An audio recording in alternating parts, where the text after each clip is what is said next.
Velizarı ölkəmizdə qəhrəman halına gətirənlər, millətimin içində ehtiyac yiyələrini ona möhtac edənlər utansın.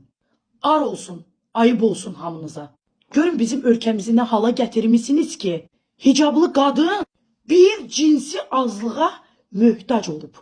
Balası üçün onunla canlıya qoşulub pul yığır və daha sonra gözəl qəlbli, xeyriyyəçi, millətə faydalı bir insan halına gəlir. Hansısa bir kişi Velizara müraciət edərək yalvarır ki, məni canlıva qoş, mənə dəstək topla, yardım topla. Gör mənim xalqım nə günlərə qalıb. Həqiqətən də utanıram və hətta buradan onunla canlıya qoşulan yekə-pək kişilər, dırnaq arası kişilər, siz Velizardan geri qalmırsınız. Ən azından Velizar kim olduğunu dürüstcə etiraf eləyir. O sizinlə məzələnir.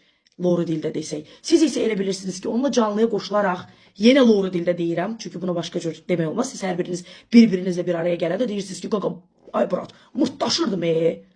Sizin hər birinizin boynuzu yerə soxun ki, bugün onunla bir canlıya qoşulub, onu qaldırıb zirvəyə qoymusunuz. TikTok platformasında və yaxud fərq yoxdur digər sosial platformalarda. Mən 5 il bundan öncə cinsi azlıqlara qarşı mübarizə başladanda, bax bu günləri nəzərdə tutmuşdum. Demişdim ki, vaxt gələcək, onlar bizim ölkəmizi çox bərbad bir hala